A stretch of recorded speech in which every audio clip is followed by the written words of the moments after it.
Welcome to You've Seen This, Right? I am Mike Bradshaw. I am joined, as always, by Andy Vanderbilt and Eric Byrne. And Andy, why don't you let us know what we're watching tonight? So growing up, I had 3 channels that I would typically always have on in my room. It was Nickelodeon, Cartoon Network, and later the Disney Channel. Particularly when they started doing more of their teen shows, like I was obviously in that right age bracket. So your Lizzie McGuire, Famous Jet Jackson was a favorite of mine, and of course the Disney Channel original movies. But on the Disney Channel, they'd also play some classic Disney movies, sometimes the old, sometimes the new, and that is when I discovered the movie Heavyweights, about a bunch of kids who go to a weight loss camp, and things go off the rails very quickly. And it's a delightful summer movie. I always like to think back on it. Mike, you've seen this, right? Oh yeah, many, many times.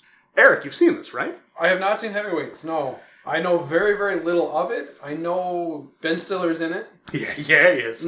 I'm not a Ben Stiller fan either. I know you're not. Like, that's why I'm curious. Oh yeah, no, like there is a lot to enjoy in this movie, and I'm really excited because you didn't really watch a whole lot of TV growing up, did you? Not really, but I have seen my fair share of camp movies. So your Wet Hot American Summer, Meatballs, right? That's the one I was thinking of. Little Darlings. Funny enough, I have never seen any of those films. You haven't seen Meatballs? No. Like, this is weird to talk about because, you know, when it comes to summer camp movies that aren't horror. Oh, right. There's something we had to preface, you know, with this is that, like, we're watching a summer camp movie that does not have to do with a slasher. Yeah, there's no slasher in this movie.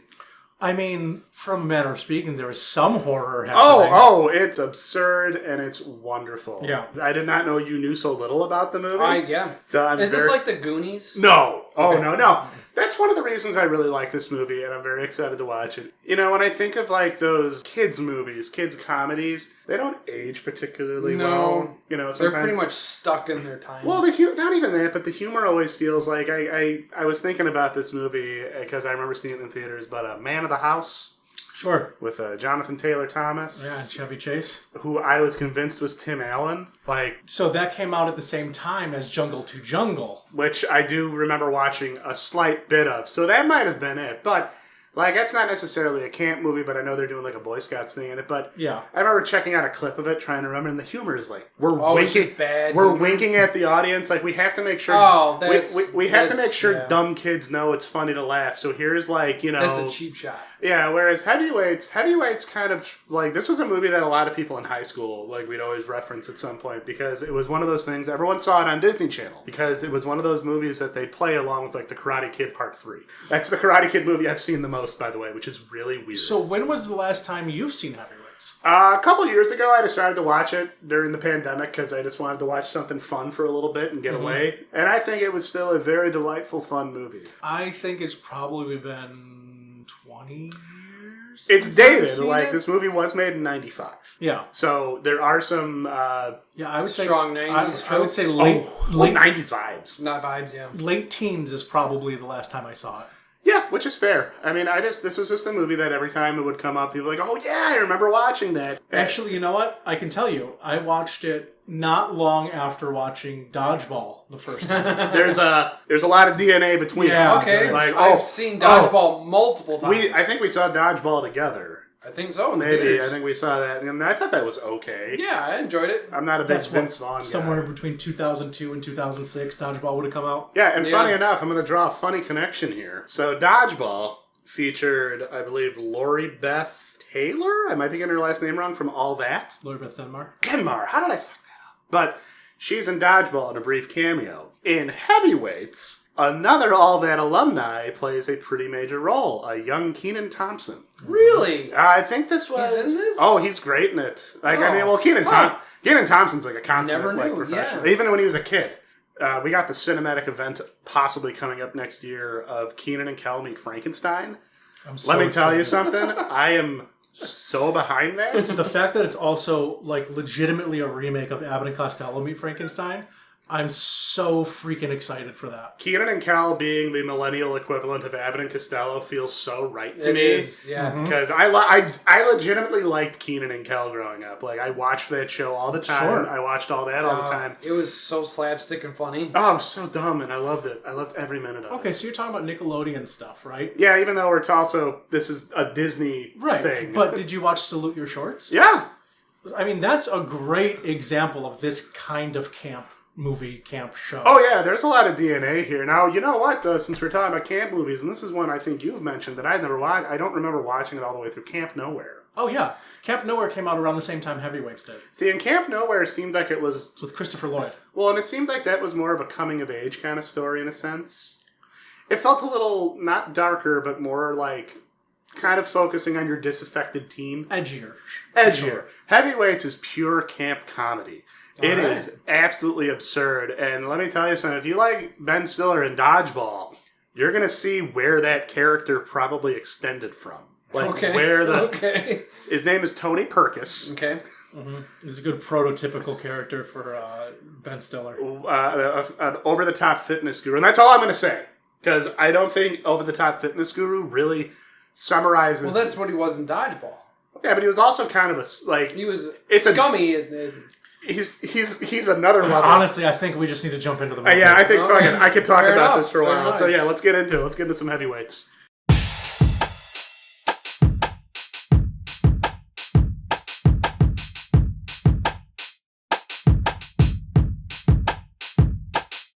All right, so Eric. I thought it was a delightful movie. Delightful is the best way to describe that. It was a delightful romp. It really does hold up. It walks that fine line between being almost too goody. A little saccharine at times. A little saccharine, that's a wonderful term for that. It's a little saccharine, but it has just enough dark absurdity. So tell me, like, what were some of your favorite moments in the movie? Well, I mean, again, Ben Stiller stole the show. I'm not a Ben Stiller guy. And I know that's why don't we start with characters then, just in general? Yeah. Let's talk about some of our favorite characters. Eric, you start. Besides Tony Perkis. Right. Jerry was good. So he was a good lead. Likeable. Able to carry the whole picture. He had a little bit of extra snark to him that I remember. That line about where his... In the beginning he did, yeah. Well, but it's always there. But I liked how one of my favorite first lines in this movie that I forgot about is like, you're fat too. Why don't you go to camp? Saying that to his dad is like... Right to his dad. It's played by Jeffrey Tambor, by all. But yeah, you get that scene right in the beginning that has Jeffrey Tambor and Tim Blake Nelson in it. Yeah. And Tim Blake Nelson turns out of that chair like he's a weasel man. I mean he has barely a cameo? But he has weasel-like. Well, it's not even a cameo because he wasn't a just, big enough name to be anything. He was just the guy. He was just a character. We need a Weasley-looking guy. He was really creepy. We need a Weasley-looking guy who you might leave your kid with, but maybe not. Because this came out, 4 or 5 years before Oh Brother, Where Art Thou? And I think for a lot of people that was their first real exposure to him. Yeah. Because this was 95. I think about 5 years 2000 or 2001. Because it's obviously very much, mid-90s movie. Yeah. Mm-hmm. As evidenced by Jerry's amazing Fire Marshal Bill t-shirt. Right. Oh, great shirt. I always wanted that shirt. Because, that was Living Color. I was more of an In Living Color guy than I ever was SNL. And Fire Marshal Bill, played by James Carey. James Carey. He wasn't even known as James Carey. Probably I still come back and watch those bits. Oh, yeah. So just... I was waiting for you. I was watching you during the movie because I don't know why, but I remember when I would watch this on Disney Channel, and I'd always be like, "What a great shirt!" What did you think of Lars? Oh, Lars is fantastic. Lars. Tony Perkins is great, but Lars has some of the best lines in the whole movie. You know what it reminds me of? This, I don't know if this is a reach, but you know how Spaceballs? Yeah. One of my personal favorite Mel Brooks movie. That's the one I really kind of latched onto. But arguably his most famous movie. Arguably. But Rick Moranis' Dark Helmet. Sure. Wonderful. Fantastic. But you know who really has some of the best lines in that movie? In Spaceballs? Yes. Colonel Sanders. Yeah. I sadly can't remember the actor's name. But when you just think about, that's kind of what Lars is to Ben Stiller's played by Tom Hodges. Tom Hodges, yes. So Lars is one of the new camp counselors that comes in with the new fitness regime. And he's German. Yeah, he's German. German. He's from very far away. Yes. Heavily implied to be German, but he never specifies. He's so stiff. I make a noise when I sleep. I have a severely deviated septum. It is a horrifying... I am probably not even getting that line right, but just do not worry, I am fine.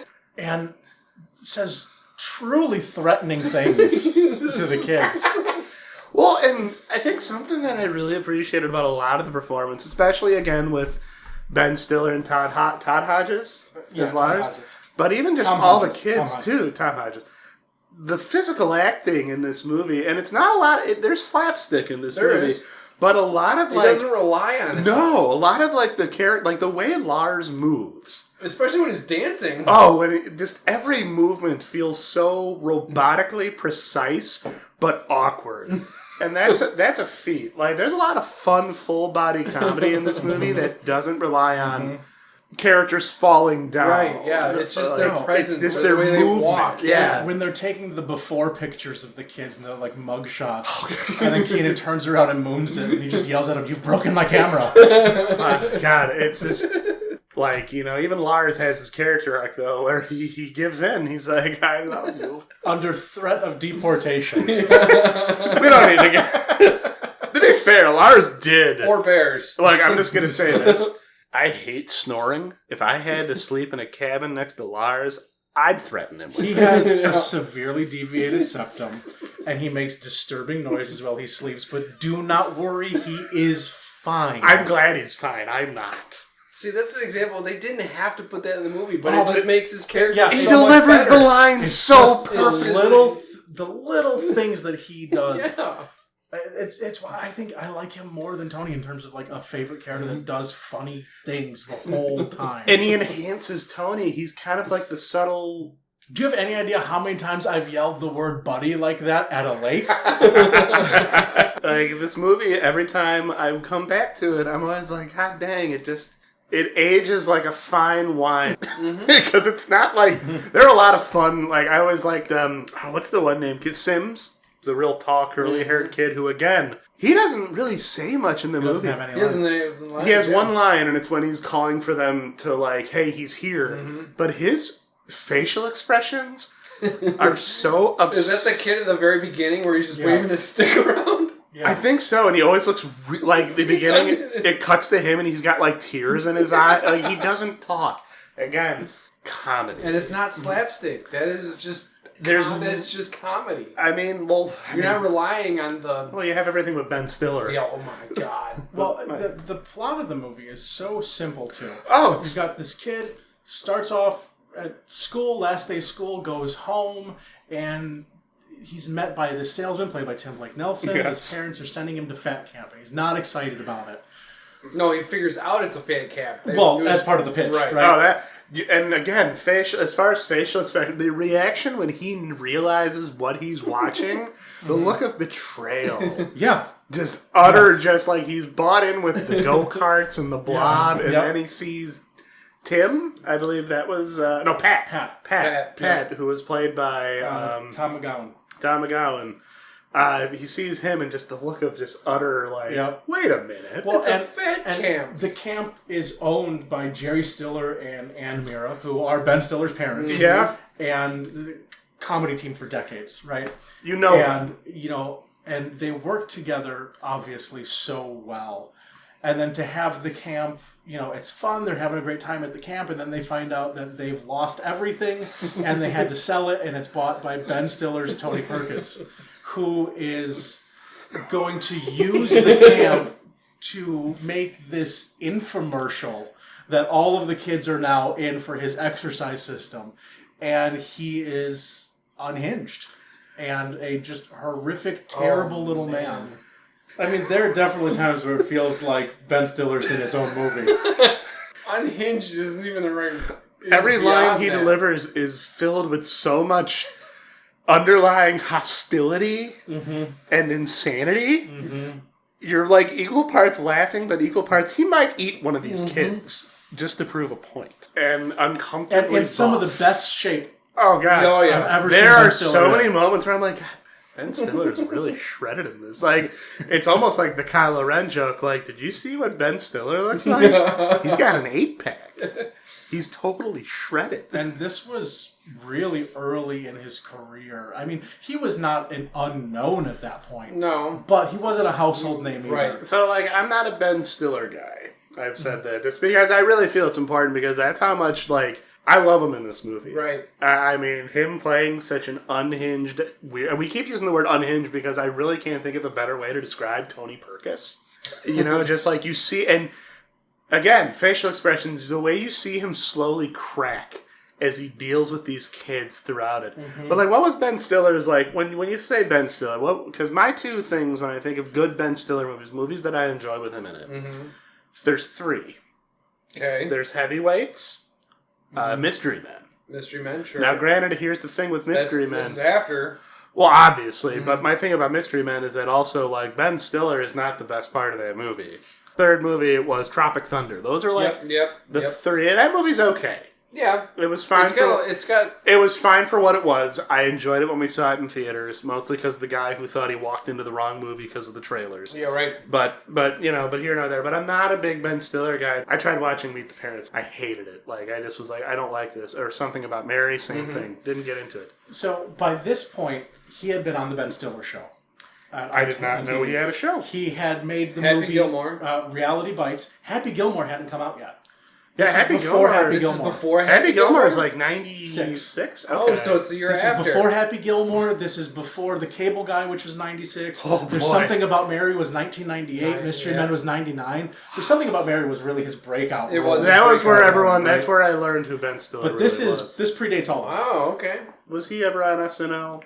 He would have been on SNL less than one season because it was not a good match. No, it doesn't seem like his thing. The Ben Stiller Show was a sketch comedy show on Fox. Oh, interesting. Never watched the Ben Stiller show. I suppose I've heard of it, but I've never seen it. I mean, Bob Odenkirk was involved with. There's a lot of Janine Garofalo, and it's that's Mystery Men. Mystery Men Yeah. is like what? Janine Garofalo, Harry Shearer, William H. Macy? Hank Azaria. I always screw that up, but also Tom Waits. Tom Waits, yeah. The nice Paul Rubens? Oh, the spleen. I love Mystery Men. Eddie Izzard. You can go on with that movie. Well, Jeffrey Rush is one of the greatest villain names of all. Casanova Frankenstein. Casanova Frankenstein is a name so genius. Whenever I hear it, I get mad. that name's better than that movie. And the movie's pretty dang good. The movie's enjoyable. I really like it. But every time I hear Casanova Frankenstein, I'm like, why didn't I think of it?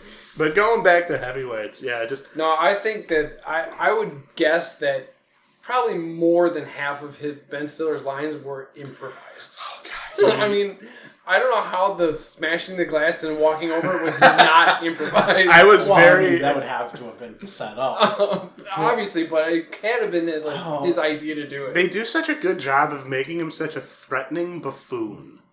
Because he's scary, he's a foil, right? You know, the kids. He's dangerous, but in a negligent way. Well, he's dangerous, but also he's not infallible. He can be tricked very easily.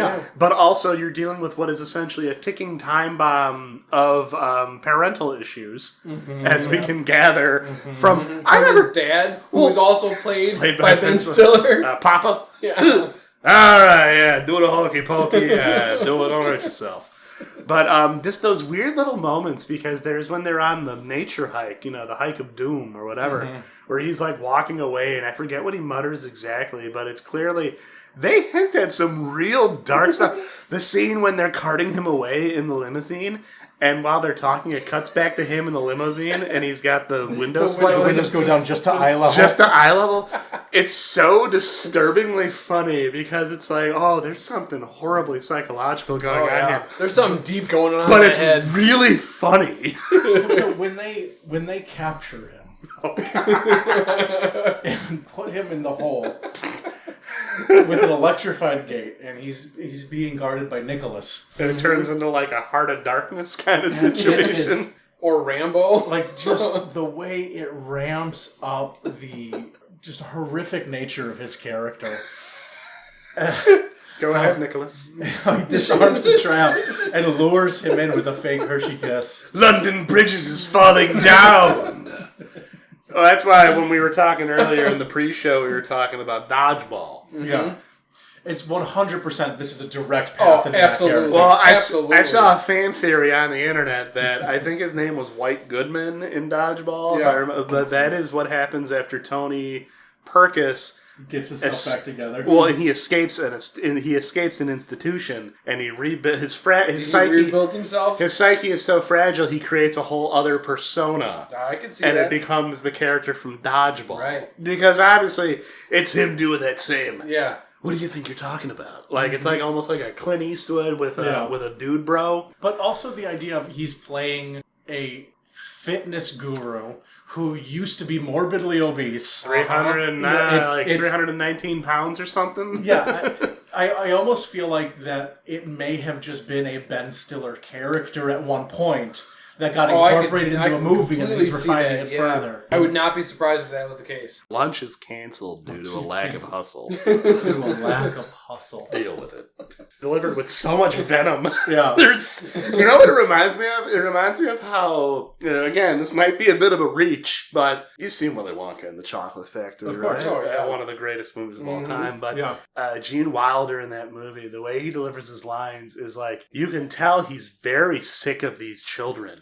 Like all of his lines are at the very end. Just in certain cases when he's interacting with people, he delivers it with this subtle level of venom. Gene Wilder has a quality of... I mean, he's just a quality human. He was just a quality human But being. there's a quality he had in his performances that, and this is going to sound odd at first, is very similar quality that Adam Sandler has. He's completely composed, but there's a volcano just under the skin. Like, you can just tell it's going to build, and at any moment, he could just erupt. And they both have that, and they both do that really well. Especially when you look at Sandler in his serious roles. That energy, that darkness behind his eyes is not played for laughs. It's just a threat. See, and I feel like Ben Stiller had that going for him in this movie. Now, obviously, I think it was toned down. I think he erupted very early. But even then, you kind of wondered, how far is this guy going to go? I mean, one of the funniest bits in the movie is when he decides, Cody wants to have fun. And he jumps out and he's over the cliff doing like the, are you having fun now, Cody? When he escapes, and he's just up in the window clapping at the video. And does a backflip that just says, ouch. Again, it's that severe level of just kind of like, this guy's a buffoon, but he's scary because we don't know where he is going to go. And then, of course, one of the best bits in the entire movie is when he keeps breaking glass and stepping on it as a show of power. That was incredibly funny, but the part that broke you was after Jeffrey Tambor punches him in the gut and he goes down, he pops back up with the double karate chop. Because it's like Shatner on Star Trek. He plays it with just enough exaggerated. It's like when Shatner, and it's going inward towards the spine. Exactly. It's like when we did that to Josh too with his legs. This is the weird little right the back of the knees. It's like the dumb shit me and you would do to each other, where we'd be pretending we knew martial arts, so we'd like karate chop each other in the neck. You do it with such a slappers only. Well, you'd hit and you'd like stop and you do like an exaggerated movement. You don't follow through, but you make a big slapping sound. Exactly. Like it's like you're like fa-fwa. Like, and just the double karate chop just cracks me up now because I'm more familiar with Star Trek, and I think of Shatner doing the double. Oh, the double hammer fist. The double hammer fist, where he's like. He throws his whole body into it. And it's like, I do think it's really funny, though, because I remember, Jeffrey Tambor looks really badass in that moment, but when you think about it, yeah, you're lucky Tony Perkis couldn't do a proper backflip. I mean, he was truthfully starved and dehydrated. And his ankles really hurt. And the bottom of his feet were shredded. Okay, so, all right. So who would win in a fight? Yeah. A perfectly healthy Jeffrey Tambor. Yeah. Or a dehydrated, shredded feet, starved Tony Perkis. Well, I think we saw it. It was Tony Perkis. We saw it. He won. He did the double karate chop and then did multiple backflips out of the way. It was the wall that was his enemy. Oh, he should have watched Twins. He should have watched Twins. We should watch Twins. That's a great movie. The way he delivers his lines when he's going on his run and he's dogging it. Yeah. He was dogging it. And he picks up that devil log and starts lifting it. Like, what about when he falls into the hole? He looked like he looked like he got hurt, like legit. I was picturing there's like him doing a presentation of him showing himself when he was fat. I was like, wait, no, that was in Dodgeball. Yeah. It was in Dodgeball. Kind of the same character, but I think whereas I feel like with Tony Perkis, there's actually a reason there, because clearly, as we gathered, his parents, his dad in particular, His dad. Papa, didn't really give him the attention, the love he needed. Whereas I think this Yeah, but the problem is, Papa's dad never hugged him. Exactly. He turned out fine. Yeah, I know, right? There's a weird level of darkness in this movie that underlies the whole thing that I really think seals the deal. You know, when you think about, like, Josh's bit about being... I forgot how funny the scene is where they're talking about what they think happened to Josh. Oh, yeah. Or just when Josh mouths off at him and then it, like... It does that freeze frames and, like... It does the angelic on his face. And then it cuts to... Just his empty bunk. Like, what happened to him? How about when Lars breaks the ice? And Tony Perkis on the bed of nails. It would be my answer! Like, yeah. Again, just that cartoonish... Level 18 of the Perkis system. Cartoon... Like, it throws in... It's that grounded camp comedy, but then it throws in, like... We'll all be doing this by Memorial Day. You throw in these flashbangs of, like... Hey, here's Ben Stiller on a bed of nails with an ice block, and it's going to get broken. Like, sledgehammer across the gut. It just... Well, and it's like, I guess really quick, I know we keep cutting this short, but like you can really see the components of Zoolander. Yeah. Oh yeah. Because any of his just dumb characters. Well, the layers are just that's the bedrock of all of his. How can the kids attend the school if they can't even fit in the building? I'm pretty sure I butchered that line, but just the delivery. Also, his character in Tropic Thunder, they're all playing with that same... Yeah. I mean, when they go on that hike, he looks like his character in Tropic Thunder. He Minus the water bottle strapped to his legs. He does. Or when he hugs Kenan Thompson. Aha! Contraband. Oh, he pulls out the Pez dispenser like he's hiding a gun in his sock. And the sound effects are the rounds hitting the ground. Drop the Pez. Oh my god, I forgot about that. I was cracking up with that. Oh yeah, I was very very delighted. Whenever I show someone a comedy, I'm always listening for laughs. About that. And I was very happy with the amount of laughter that was great. I don't want to focus totally on Tony Perkis. It's hard when he chews so much scenery. And there's a really underneath that darkness, because it's like he's in a different movie. Because everything else is really kind of sweet, sincere kids movie. What I liked about it is Pat in the very beginning was like a guy like you wanted to hang out every summer with. Exactly. Oh yeah, he was very believable. And I never meant to make it seem, but like in my brain, that role would have been played by Candy in another timeline. I could. But what's his name? Tom McGowan. Tom McGowan, but he plays such a likable sort of like schlub. And I don't mean that in a mean way, but like, no, he's not like a super ripped, handsome guy. No. He's just the kind of guy you'd see he's him. He's a fun-loving guy. I would say likable schlub is a good description of because he seems like the kind of guy, like, if he started talking to me at like a bar or something, I'd probably want to hear what he has to say. Mm-hmm. I'd be curious. Like, tell me a story, man. He's got stories. Like, he's got some fun stories, maybe a joke here or there. Mm-hmm. And he has really good banter with the kids. Right. The kids cast in this movie. You had your main characters. You had Jerry, Josh, and Roy. Yep. Those were kind of your three main. But you had some really fun sort of background characters who were really enjoyable.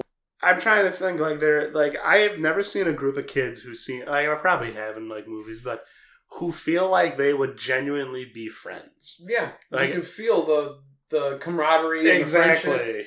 Like, they all seem like they're just enjoying themselves. They poke fun at the new guy, but then immediately brought him into the group. Well, that's something I think about this movie is that, like, there's a lot of fat jokes in it, but it's never to the point where it's like that's the only thing the movie has. Right, yeah. Because, they all share that trait. They're all in the same boat. For sure. This movie could have been handled really badly and would not hold up at all. No. It doesn't feel spiteful. It doesn't feel hate-filled. It doesn't feel it's mean. The fat part of it was just the kicker for it. Everything else after that was not about... It's a broad term. Yeah.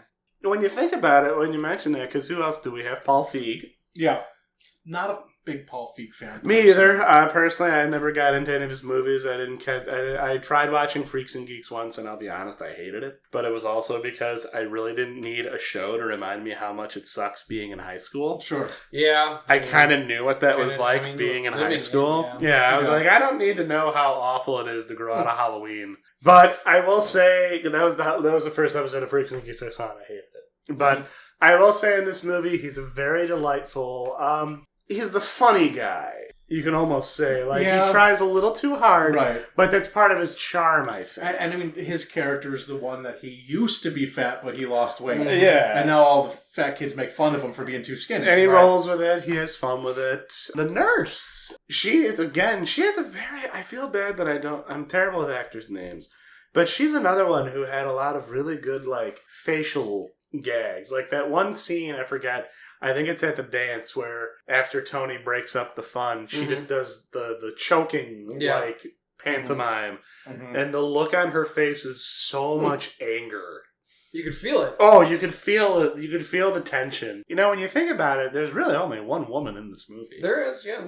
Maybe, and his mother. And Jerry's mother. Yeah. Well, but even then, she's only in there, the beginning and the end? The middle, much like Jeffrey Tambor. Yeah. And I want to talk about her, because you know what? She serves as one of the best voices of reason characters, I think, in a movie. She's the medical professional, too. But she's just really delightful because even though she kind of comes off as the straight man, she's really not. She's just as fed up with everything going on. She's just a little less cartoonish than, say, Pat. Or Dick. Was that his name? Paul Feig's character? Either way. I thought I read that on the shirt that he was wearing. But she's funny enough, the voice of reason, but she's still totally, hey, if you want to trap him in a hole, go ahead. I'm okay with it. He deserves that. Again, there's that little hint of darkness that I think makes this really funny. But also, that must have been a really fun set to be on. And that whole thing, that dance, was just a setup to humiliate the kids. Right. And then once they started having fun, it wasn't fun to torture them anymore. So let's just close it. Can I shut it all down? Yeah. Going back, and we just commend all those kids on their fashion during that dance. I forget the kid's name, but he has the glasses and the red hair, but he's wearing a Les Mis shirt. He's wearing a Les Mis shirt. And a beret. What a choice. He clearly... mid-90s, man. But he had some confidence to run that look. Because everyone else is running maybe a suit jacket. You see several Kangol hats in this. Oh, yeah. Josh, that was his thing. Josh was the fun kid. The backwards one. Yeah, oh yeah. The soundtrack's pretty fun too. I always think of whenever I think of the song "I Want Candy." Yeah. Instead of The Simpsons, I think of Heavyweights. Where they just had that fake tree, and where they just kept stuffing all their candy. Tony Perkins had a defector in his midst. Yep. He was when they have that wonderful moment where they find the one kid with the hamburger. Yep. Where'd you get it? I found it. There's all the lines. The child actors in this movie were really good. How did you like Kenan Thompson in this movie? I thought he was great. Yeah, he shows up right away, too. Right, I forgot how much he quickly is very much a second lead of sorts. He was a great introduction on the plane. Messed with him a little bit. Said, yeah, that must be your dad, because he's fat. I love this movie because it feels very much like the genuine... funny kind of ribbing you'd give your friends, not the mean-spirited, it's normal to attack to get to your core. It's normal for friends to break you down at a molecular level and make you hate what you hate about you. It's no, these kids seem like they all just kind of love messing with each other. Mm-hmm. But and they even do a pretty good job. The rival camp MVP, they're there. They're a presence, but they never overdo it to the point where you want to see those kids get decimated. Yeah, right. They're there. They're like the rivals, and of course they're jerks.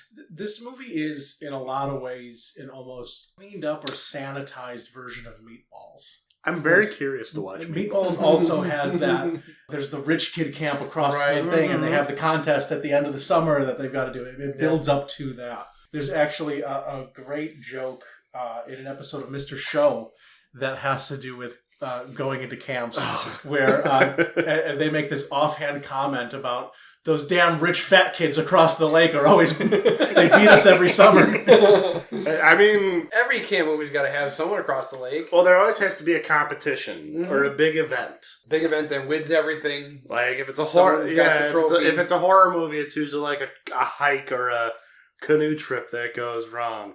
Yeah. But in this case, it's a competition. It's like your yacht party being crashed by Rodney Dangerfield, for example. It's just a thing that happens in a scenario. In Stripes, it was Soviets stealing your RV. Stripes is just... I can talk about Stripes. And to be fair, like, okay, so this might be a reach, but hear me out. Stripes is a camp movie. Oh, it is. It is. I like camp movie plus. But it's like, it's funny because Heavyweights doesn't... It's the same camaraderie, I can tell you that. It's the same camaraderie, but also the fact that the third act of the movie... Now, granted, in Heavyweights, it's already set up. Right. It's nowhere near as random, but it's kind of funny because I've talked to people who feel like the movie is over once Tony Perkis is taken care of. I would say that is definitely a structural issue with the movie. Like the third act of the movie, the big, the Apache relay. Yeah. Which... has some great lines. One of my favorite lines in this movie that I will still say to this day, 9 is German for no. He was there's a delightful level of snark to this movie because it's interesting for a Disney movie because it walks tightrope walk is the best way I can describe this movie because it walks that fun line between being grounded and absurd, thanks a lot to Tony Perkis and Lars. Just these ramped up, cartoonish villains who just deliver lines. I will say this, for as much as the third act of this movie, the relay feels tacked on, it's still a very enjoyable scene. It is. The go-kart race is exciting. I do think it's great how we ended this movie, similar to previous episode, Ford versus Ferrari. You have a big race at the end.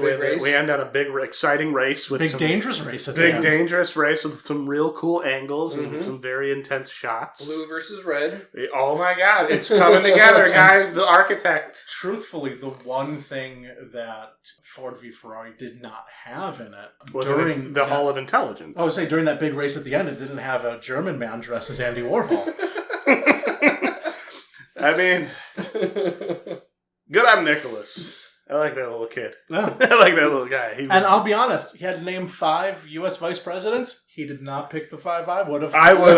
The only one I really like. Motherfucker dropped Walter Mondale on us. Spiro Agnew. Well, Spiro Agnew didn't surprise me because in Recess. Did you ever watch Recess growing up? Oh, it's a funny name. I'm pretty sure it's Spiro T. Agnew Middle School is where they went. So I think Disney, just because this was a Disney movie, right. Recess was a Disney property. It's like in old vaudevillian humor, they would talk about last week when we were in Walla Walla and before that Cucamonga. It's just you pick funny names. What about Seattle? Funny names are always great. What about Seattle? The best one. Keokuk. Yeah. Cucamonga. It's again, this movie's like a tightrope walk because it walks that fine line between absurdity and grounded comedy. We have a nice message for you about being yourself, but also we're going to totally have Ben Stiller trapped in an electrified cage where he's slowly losing his mind like he is Marlon Brando in Heart of Darkness. And honestly, if we're gonna get to it, I do actually I think maybe that the Tony Perkis character wasn't originally in the script and it was added later. He's like a grenade in the middle of the situation. He's a grenade in the middle of the goddamn movie. And the movie's climax should be the race at the end. But because you introduced Tony Perkis, the climax of the movie is him leaving, and then there's that at the... I feel like it was a... No, I feel the climax is still the race, though. I feel like the race at the end, the relay, was almost like that was their flag at the top of the mountain, and they basically had an opening and an ending, and they said, let's come up with something funny in between. I sincerely do feel like, though, that there's an original version of the script and the studio is just like, there's no conflict in this. Mm-hmm. So they just added in a whole separate storyline. Like, it just put it right in there. We'll just add 40 minutes right in the middle. Like, I mean, I guess if anything, you can look at the third act of this movie with the relay as just kind of the payoff. You really don't need it, per se. I mean, that's not even the third act. It's like... What's the end? The third act of the third act. It's the denouement. Park is going away. That's the climax of the movie. Everything after that is just kind of like, all right, let's ride this out. These kids are, they're going to win the relay probably. Well, you want to see their success. Well, and you like to see Pat finally, because I think Pat, him and Jerry, their relationship was even sweeter than I remember. It's like the same person in a different time. Well, yeah, but they have this wonderful sort of like father-son relationship, but more like with siblings in a weird way, if that makes sense. Like your really, really older brother. I guess I was kind of curious how me and you, as people who watched this a lot in our youth, personally, I think it's like... It holds up. It's a time capsule. Yeah. Yeah. Like, I feel like you could watch this movie years from now, and I feel like the core of it... Yeah. It has a great message. I think this is a movie that if you have kids now, you could watch it with them and they would enjoy it. Like it won't be like, because sometimes things that you watch that your parents watch don't transfer. It's a generational difference, but this would work. It's general. It's very general. Like, it's very general, but also I think the absurdity of Tony Perkis as a character still holds up exceedingly well to where even modern generations could watch that and go like, that's well, because everyone knows a person like that where they're just over the top, want to succeed no matter what, nothing's gonna stop them. There's so many good moments in this movie that are good, and I forgot watching it in one sitting again, because again, this was a Disney Channel movie. This would always come on and it had been on. It was theatrically released. Oh no, it was theatrically released, but this was a Disney Channel movie for me. Got it. In the sense that I would always not a Disney Channel original. No, not a Disney Channel original movie like Xenon Girl of the 22nd or whatever century or Luck of the Irish. I like Luck. Luck of the Irish apparently had a lot to do with Sinners. Yeah, he was interested in Irish culture because of Luck of the Irish. Luck of the Irish is a very good Disney Channel original movie about a boy. A leprechaun who plays basketball. Well, a boy who discovers his mother's a leprechaun, so he starts developing leprechaun. Teen Wolf. It's Teen Wolf. Gotcha. You know what? but Irish. Yeah. But more green. I don't know how I feel about learning that now, because you're right. I can't argue against you, but that is just not something my brain ever put together. But yeah, this was not obviously a Disney Channel original movie, but this is one they would play frequently, especially during the summer. And also, similar to Dodgeball, there's kind of a fun what happens to Ben Stiller's antagonist role after the credits. Mm-hmm. So it's just small scenes, only maybe 10 seconds. But it's him selling healing crystals door to door. Whoa. He didn't call them healing crystals. They are... It's like motivational transmitters or something. Something facilitators. Yeah, something like that. Just full of shit, and they slam the door in his face.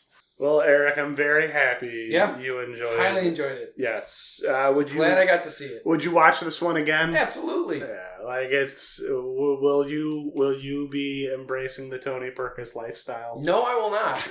As always, we appreciate any comments, feedback, criticism, whatever you have for us, or even suggestions if there's a movie you think we haven't seen. Yeah, if there's something out there that you guys can think of. Yeah, please send it our way. We've really been enjoying doing these, and we've been really thankful for everyone who's taken the time to watch it. Again, this is something we've been talking about for a year. So if you have anything you want to share with us, feel free to send us an email at ystrpodcast@gmail.com. We'll be sure to check into it and, of course, do what we can to respond. So thank you, everybody, for joining us on yet another episode of You've Seen This, right? We'll be back at you with something new very soon.